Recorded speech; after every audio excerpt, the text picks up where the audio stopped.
마지막 주일날 우리가 들은 메시지는 기뻐하심을 입은 사람들의 평화, 이 말씀을 우리가 28일날 주일날 들었습니다.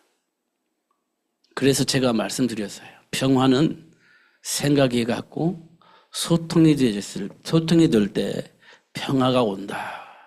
그러나 생각이 다르고 이견이 생기면 평화가 깨진다. 이런 말씀을 드렸습니다. 기뻐하심을 입은 사람들은 어떤 사람들이냐? 하나님의 말씀 속에서 내 생각과 삶을 바꾸는 사람이에요. 하나님 주신 말씀을 통해서 과거의 체질을 버리고 하나님이 주신 그 말씀 중심으로 생각하고 판단하고 결정하는 사람들입니다. 그러니까 그 사람들은요, 하나님이 말씀하신 것 가지고 대화가 되어지는 겁니다. 그러면서 불협화음이 사라지고 평화가 회복되어진다. 그것 때문에 예수님께서 이 땅에 오셨다. 이게 28일 날 우리가 들었던 메시지입니다. 여러분, 그게 되어지는가요? 대부분 잘 안 되어집니다. 왜냐하면 내 생각이 맞다라고 생각을 하면 그 말을 하게 되잖아요. 상대방은요, 그 말은 나하고 안 맞아, 이렇게 생각할 수 있잖아요. 그런데 상대방은요, 그 말이 무조건 맞아요. 그러면요, 트러블이 생기는 겁니다. 그게 평화가 깨져요. 그럼 뭐가 맞습니까? 하나님이 주신 말씀이 그 안에서 생각하는 것이 맞습니다. 그러면 하나님의 자녀들은 그 앞에는 누가 말을 못해요. 할 말이 없습니다. 왜? 하나님께서 말씀하신 걸 알고 나니까 그 말이 맞잖아요. 근데 우리는 그렇게 생각하지 않아요. 내가 가지고 있는 것이 맞아, 이렇게 되어지니까. 내가 알고 있는 것이 맞아, 이렇게 되어지니까. 결국은 주장이 되어집니다. 그런데 이 세상 모든 사람이 나 중심으로 세상이 돌아가지는 않습니다. 나 중심으로 모든 사람이 같은 생각을 할 수가 없어요. 그럼 어떻게 되겠습니까? 트러블이 생기죠. 그게 이제 분쟁입니다. 그게 심해지면요, 파가 생기는 거예요. 심해지면 파가 생기는 겁니다. 지금 이 땅에서 많은 사람들이 그렇게 살고 있어요. 제가 어릴 때부터 보았던 거예요. 교회 안에서도 파가 생깁니다. 난 누구가 좋아? 나는 누구 편이야? 이렇게 파가 생깁니다. 그러면 색깔이 비슷한 사람끼리 모이죠. 그러면 어떻게 해요? 충돌이 일어나요. 예수 밖에서 있는 일이니까. 근데 성경에 보면요, 이 세상에는요, 각 색깔이 또 있어요. 색깔이. 뭐 1달란트도 있고 2달란트도 있고 5달란트도 있잖아요. 색깔이 또 달라요. 삶의 어떤 체질도 다른 부분이 있어요. 달란트가 또 다르니까. 그럼 그들은 어떻게 해야 돼요? 계속 충돌이 일어나는 겁니다. 그런데요, 예수 안에 들어오면 어떻게 돼요? 합력하여 선을 이루어 나가시는 겁니다. 다른데 합력이 돼요. 각 현장을 살려내는 거예요. 내가 가지고 있는 달란트로 그 현장을 살리고, 상대방이 가지고 있는 달란트로 또 다른 현장을 살리고, 그래서 모든 사람을 살리는데 협력이 되는 거예요. 내가 모르는 것 상대방이 알잖아요. 그러면 예수 안에서 협력을 하는 거예요. 내가 할 수 있는 거 상대방이 못 하잖아요. 그 협력을 하는 거예요. 하나님 원하신 그 일 때문에. 그게 하나님이 원하시는 겁니다. 근데 예수 밖에서는요, 나 따라와, 내가 하는 대로 해야 돼, 이렇게 되어지는 겁니다. 못 따라오는 사람요, 좀 밀려나는 거죠. 그러면 하나님이 기뻐하시지 않는다. 성경은 그렇게 말하고 있습니다. 첫 번째 사건이 사도행전 6장 사건이에요. 히브리파 과부, 헬라파 과부가 이 교회 안에 들어왔는데 헬라파 과부도 도움을 받아야 되고 히브리파 과부도 도움을 받아야 돼요. 그런데 초대교회 성도들의 모습은 헬라파는 이방인이잖아요. 히브리파는 선민이잖아요. 자기들 생각할 때는. 그래 히브리파 과부는 도와주고 헬라파는 조금 이렇게 밀어냈단 말이에요. 그때 교회가 분쟁이 생긴 거예요. 그때 교회가 생긴 거예요. 손은 안으로 굽는다고 이렇게 되면 교회는 반드시 파가 생기고 분쟁이 생기는 겁니다. 그럼 교회가 분쟁이 일어나지 않으면 어떻게 해야 됩니까? 하나님 말씀 안에서 사람을 보는 것이 굉장히 중요하다. 거지가 오면요, 거지도요, 누구를 봐야 돼? 하나님 안에서 봐야 돼요. 거지도 하나님 안에서.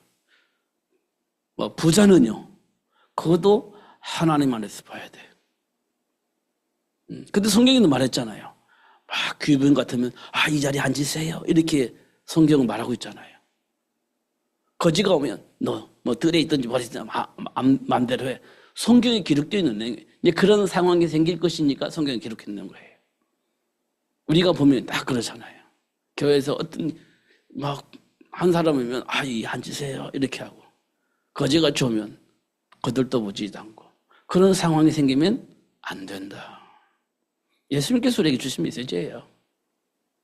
예수님께서 하나님 안에서 보면 그렇습니다. 날마다 잔치하는 부자와 거기 상에서 떨어진 부스를 먹고 있는 거지 나사로와 여러분 어느 편에 설 것 같습니까? 이렇게 질문하는 거예요. 예수 안에서 보지 못하면 우리는요 항상 그렇습니다. 항상 이런 부분도 우리가 꼭 확인했으면 좋겠다. 그래야 평화가 깨지지 않는다. 그래야 분파가 생기지 않는다. 그래야 서로 이간질 당하지 않고 싸우지 않는다. 그렇지 않으면 늘 싸울 수밖에 없다. 이렇게 말씀을 하고 있어요. 그 문제를 해결하기 위해서 예수님 오셨다. 예수를 알아야 평화가 회복되어지고 예수를 모르면 평화는 회복될 수가 없다. 이렇게 말씀을 하고 있는 겁니다. 이게 28일 날 우리가 들었던 메시지입니다. 그러면 1월 1일 날에는요, 우리가 무슨 말씀을 들었냐? 오늘 본문 얘기를 들은 거예요. 너희는 가서 모든 민족을 제자로 삼으라. 모든 민족이 어떤 민족입니까? 세계 복음화를 위해서라고 한다면요, 모든 사람에게 복음을 전해야 되는데 예수님께서 말씀하신 것은 모든 민족, 전 세계 모든 민족, 그 모든 민족을 제일로 잘하는 사람이 누구냐? 그 민족이에요. 제일로 잘하는 사람이 그 민족이에요.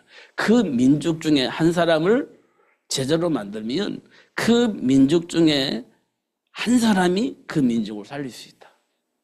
예수님께서 하신 말씀이에요. 그러니까 한 사람 찾아내면 그 민족을 살릴 수 있다. 빌립보 지역에 루디아 한 사람 딱 찾았어요. 사도 바울이. 만남을 통해서. 그래서 생긴 것이 뭐냐? 루디아 한 사람을 통해서 빌립보 지역을 살렸다. 이게 우리 성경에 기록된 내용이에요. 그러니까 모든 민족 중에 하나님이 누구를 숨겨놓으셨다? 그 민족을 살릴 수 있는 제자를 숨겨놓으셨다. 진짜 마음을 가지고 있으면 그런 준비된 사람을 만나게 된다. 사도 바울이 루디아를 만났듯이, 사도 바울이 야손을 만났듯이, 사도 바울이 브리스가 부부를 만났듯이 만나게 될 것이다. 그 사람을 통해서 고린도 지역을 완전히 복음으로, 데살로니가 지역을 완전히 복음으로, 빌립보 지역을 완전히 복음으로 바꿀 수 있다. 하나님께서 우리에게 말씀을 하신 겁니다. 그다음 우리는요, 세계 복음화를 하면 말로만이 아니라 지금 내가 있는 그 현장에서 준비된 제자를 찾자. 왜냐하면 나를 그곳에 보낸 이유가 분명히 있잖아요.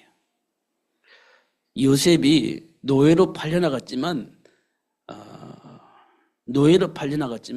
그 집 있잖아요. 그 집을 살렸잖아요. 그 집 주인이 그 요셉을 보면서 뭘 느꼈어요. 어떻든 느꼈어. 뭔지 모르지만 느꼈어요.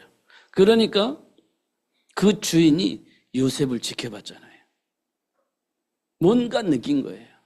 지켜봤잖아요. 그리고 확인했어요. 그분이. 확인했잖아요.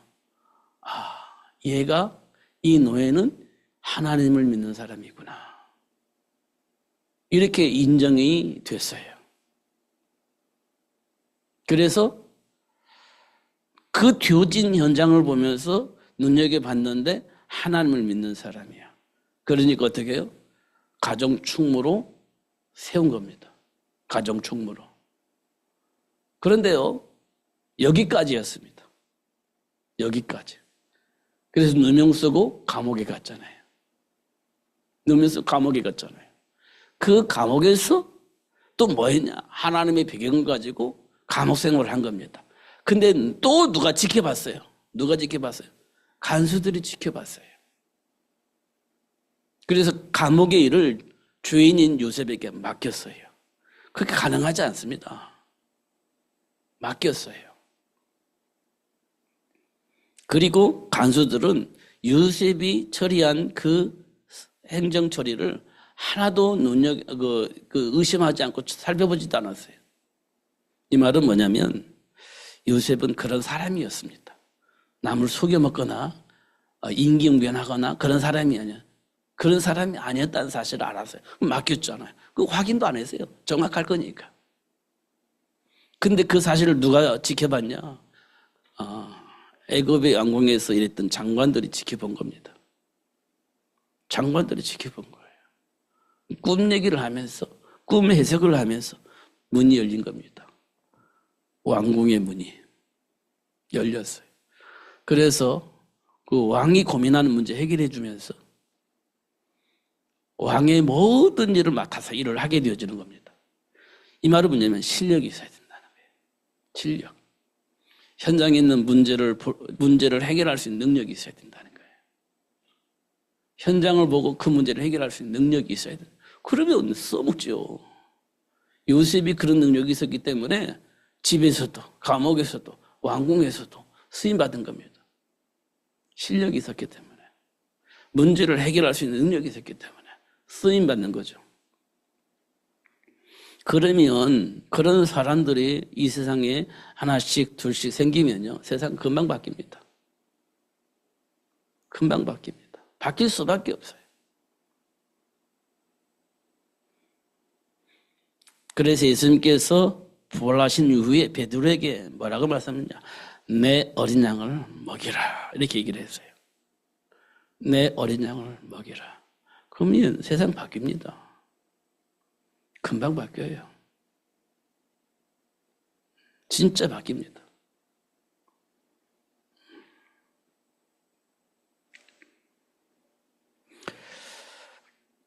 제가 오늘 제목을 쓴다면 하나님 앞에서 보자는 거예요. 하나님 앞에서 뭘 보냐? 지금의 삶의 현장을 보자는 거예요.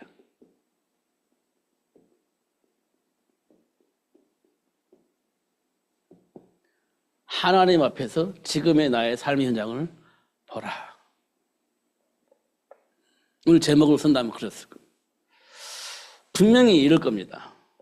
분명히 보면 하나님 앞에서 보면 이러고 있을 겁니다. 하나님의 영광에 이를 수 없는 삶의 체질이 보일 겁니다.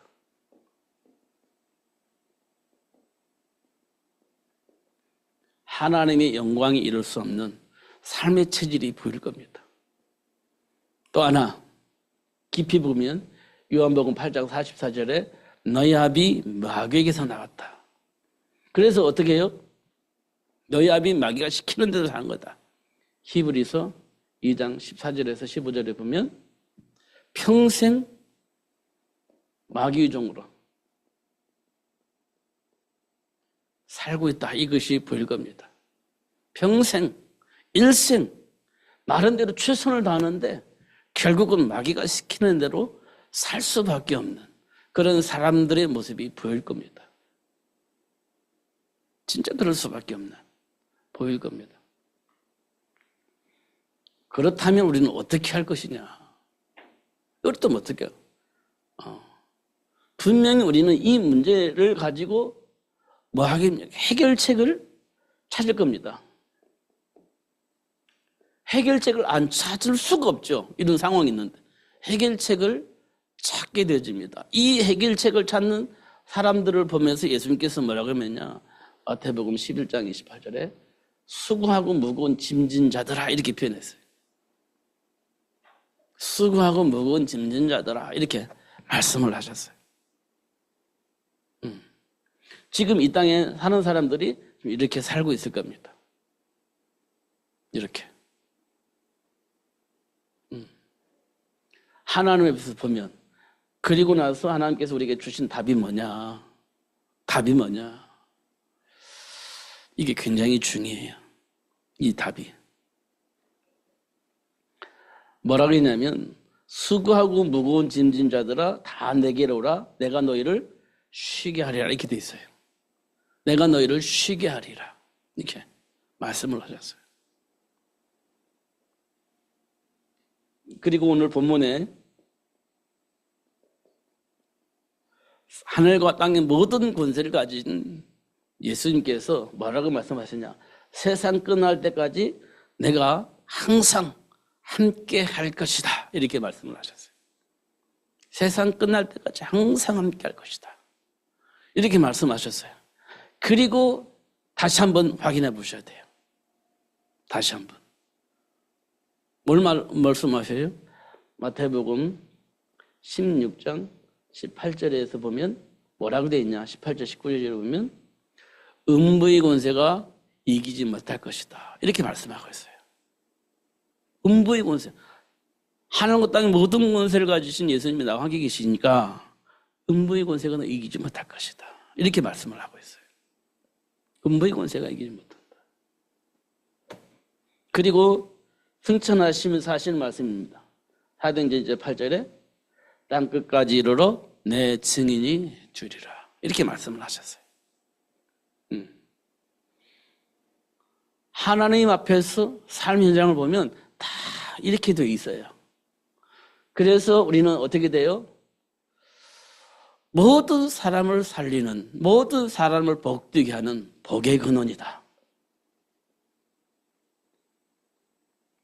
하나님 우리를 향해서 너는 이 현장을 살릴 수 있는, 이 세상 모든 사람을 살릴 수 있는 복의 근원이다. 내가 너를 그렇게 만들었어. 이렇게 말씀을 하고 있는 겁니다. 내가 너를 그렇게 만들었어. 이거 주려고 내가 너를 불렀어. 이렇게 말씀을 하고 있는 거예요. 그래서 우리에게 뭐라고 말씀하시냐? 너희는 가서. 이렇게 되어 있습니다. 그러므로 너는 가서 모든 민족을 제자로 삼으라. 이렇게 말씀을 하고 있는 거예요. 이게 하나님이 우리에게 주신 삶의 가치이고 삶의 방향이고 삶의 목적입니다. 이게 이제 왜 안 되냐? 내 안에 있는 동기와 내 안에 있는 욕심과 내 안에 있는 욕망, 이것이 내 생각을 지금까지 지배하고 있었잖아요. 이렇게 살고 싶은데 이것이 막 내 안에서 있는 것이 충돌이 생기면 이게 잘 안 되는 거예요. 지금 우리들의 모습입니다. 안 되는 이유, 내 안에 있는 용기, 내 안에 있는 욕망, 동기, 목적 이런 것들이 있잖아요. 우리 안에 상처, 자존심 이런 거 다 똘똘 뭉쳐져 있거든요. 우리 안에. 근데 어느 날 갑자기 하나님께로 부름을 받아서 이 말씀을 들었단 말이에요. 이게 이제 수익이 잘 안 돼. 알겠는데 이게 선택이 잘 안 돼. 이게 이제 우리들의 모습이거든요. 그런 우리를 불러가지고 또 다시 말하면 현장을 봐봐라. 지금 어떻게 살고 있는지. 근데 하나님께서 우리에게 주신 메시지는 뭔지 다시 한번 확인해봐라. 그러면 이 속에서 우리가요, 정리가 되어져야 할 부분이 있어요. 진짜 정리가 되어져야 할 부분이 있어요. 감정이 앞서는 것이 아니라, 자존심이 앞서는 것이 아니라 하나님 앞에서 하나님이 원하시는 그 일 때문에 지금 내가 뭘 내려놔야 되는 것인지, 무엇을 가지고 어떻게 기도해야 할 것인지 이 부분 우리가 좀 깊이 묵상해 볼 필요가 있다. 내가 뭐가 내려놓아져야 되는지, 어떤 부분이 복음 안에서 치우고 뒤어져야 할 부분인지, 이런 부분도 우리가 좀 깊이 묵상을 해볼 필요가 있다. 제일 힘든 게 뭐냐면 내가 알고 있는 것이 상식이고 그게 맞다라고 하는 생각이에요. 내가 알고 있는 것이 상식이고 그게 맞아. 그렇게 해야 돼. 이 생각이 제일 힘들어요. 맞잖아요. 그게 내가 가지고 있는 것이 상식이고 그렇게 살아가는 것이 정상적이고 그렇게 해야만이 된다고 생각하고 있는 이 생각이요. 틀린 건 아니에요. 근데 그것 때문에 충돌이 생겨요. 그걸 내려놓고 하나님 앞에서 있어야 되는 것이 굉장히 중요한데 그게 제일로 안 되는 것 같아요. 그게 제일로 안 되는 것 같아요. 그게 제일로 힘든 것 같아요. 이게 내려와지면 이제 우리가 모든 현장에 갈 수 있어요. 어떤 현장에 갈 수 있어요. 왜? 나하고 틀린 사람도 충분히 이해할 수 있고 나하고 맞는 사람하고도 같이 갈 수 있고 이해할 수 없는 사람하고도 이해할 수 있고 복음 안에서 보면 그게 가능하거든. 근데 이게 안 되면 이해가 되는 사람은 같이 갈 수 있는데 이해가 안 되는 사람은 같이 갈 수가 없어요. 대화 자체가 안 되니까 함께 할 수가 없죠. 근데 우리는 그걸 이해를 할 수 있어야 되는데요. 상대방 그렇다 치더라도 나는 그분을 이해할 수 있어야 된다는 거예요. 그래서 다음에 만났을 때도 또 얘기할 수 있는 거거든요. 근데 내가 이해가 안 되면 다음 못 만나요. 왜냐하면 그 사람에 대한 선입견이 있기 때문에 만날 수가 없어요. 그러면 세계복음화는 나하고는 상관이 없는 거예요. 현장에서 사람을 복되게 하고 생명을 살리는 일에 내가 부름을 받았는데 그 일을 내가 할 수가 없어요.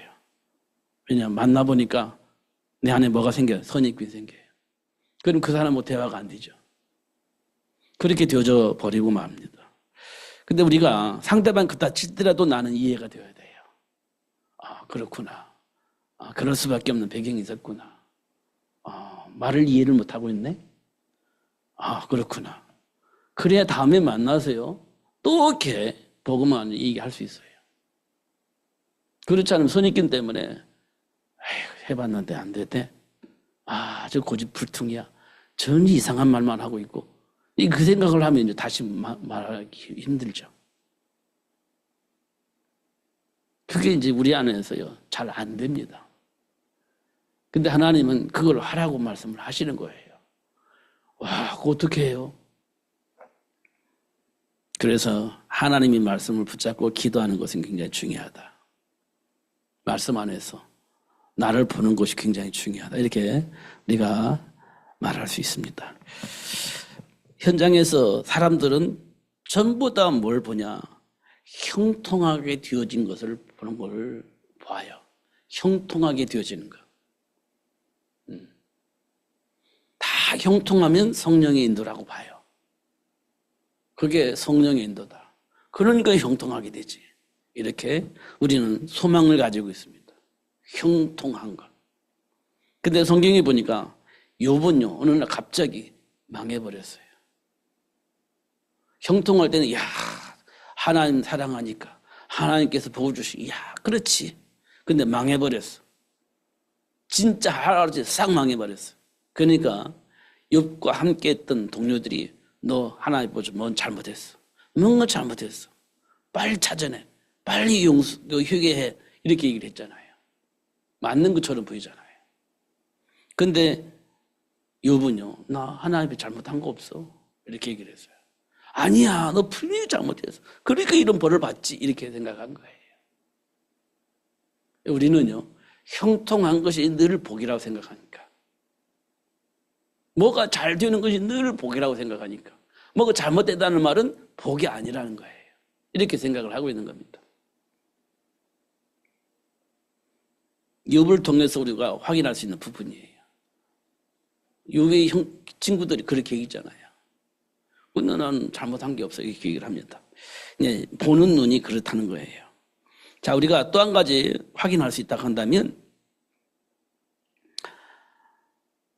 날마다 잔치했던 부자와 그 상에서 떨어진 것을 부스러기 먹고 살았던 거지. 여러분 어느 편에 섰으면 좋겠습니까? 이렇게 질문하는 거예요. 예수 믿는 사람이 왜 거지로 살지? 이게 이제 퀘스천이잖아요. 예수 믿는 사람이 왜 거지로 살지?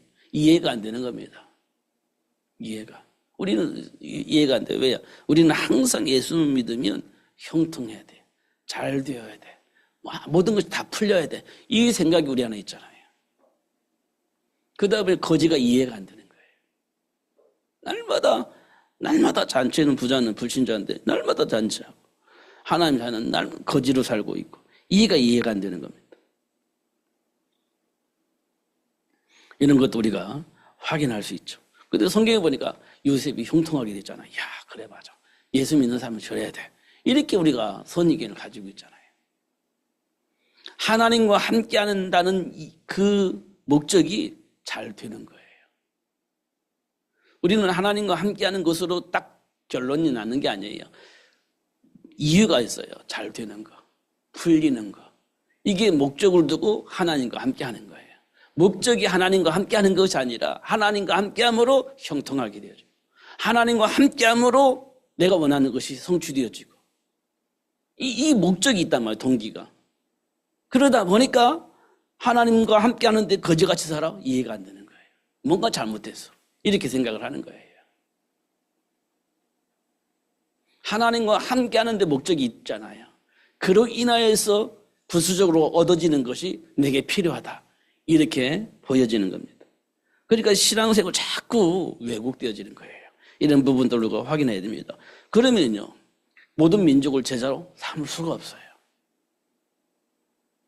하나님과 함께하는 삶을 누리면서 살도록 도와줘야 되는데 예수 믿으면 이런 결과가 나와. 예수 믿으면 이런 복이 와.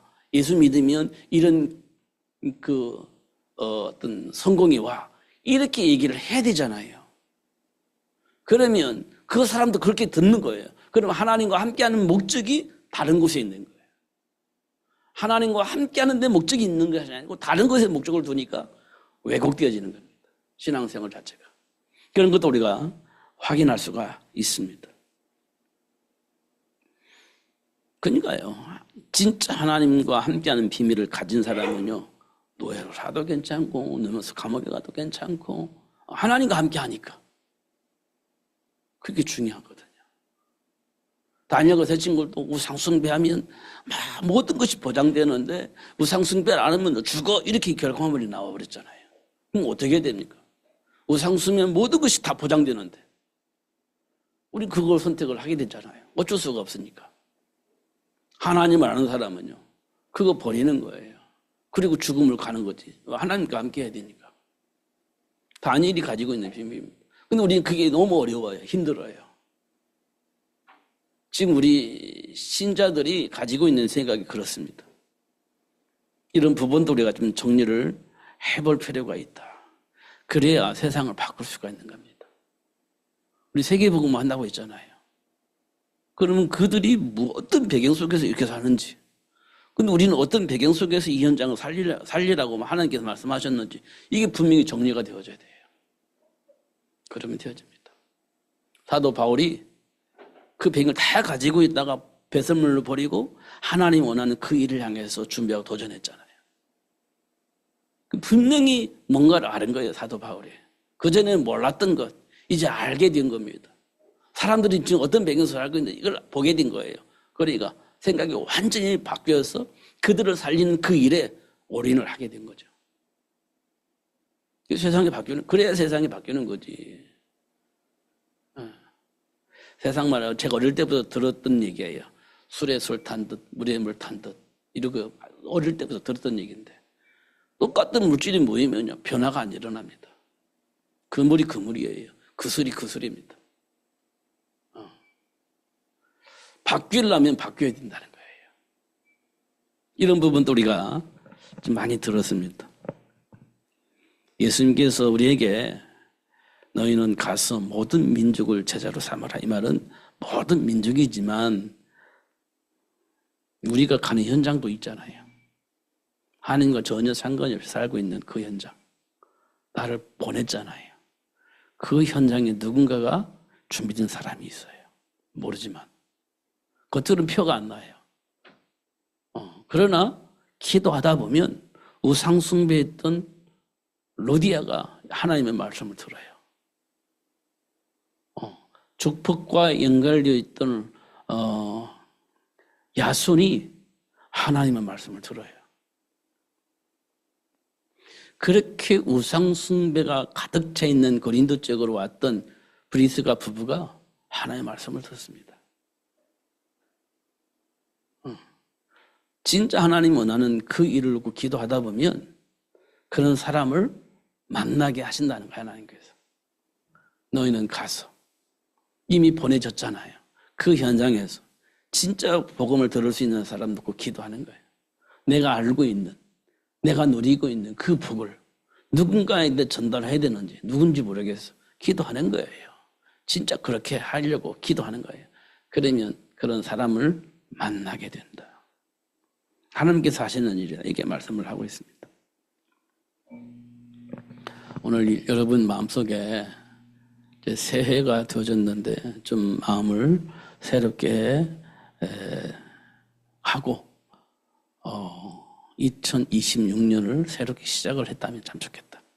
하나님 원하신 그 일 때문에 진짜 언약 붙잡고 현장 살리는 전도자로 제자로 살아야 되겠다. 이런 마음을 가지고 기도하면서 하나님의 마음을 내 마음으로 모셔드리고 하나님 원하시는 그 일을 내가 하고 그렇게 한 해를 시작하면 참 좋겠다. 이런 생각이 되집니다. 기도하겠습니다. 하나님 아버지 감사합니다. 오늘 또 최고의 복을 주시고 알게 해주신 것 감사합니다.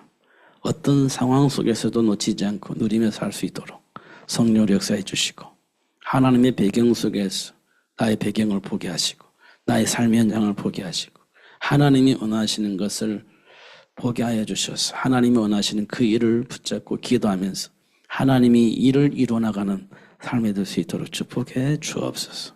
성령으로 충만하게 하여 주시사 어떤 걸림돌이 와도 어떤 상황이 와도 넘어설 수 있을 만큼 축복하여 주시고 오히려 발판으로 삼아서 예수가 그리스도를 확실하게 증거할 수 있는 증거가 되어줄 수 있도록 축복해 주셔서 모든 사람 앞에 당당하게 서서 예수 그리스도 안에 준비된 복을 전할 수 있는 삶이 되어주시도록 축복해 주옵소서. 응답하시고 역사하시는 하나님께 감사합니다. 하나님 영광 받아 주옵소서. 예수님 이름으로 기도하옵나이다. 아멘.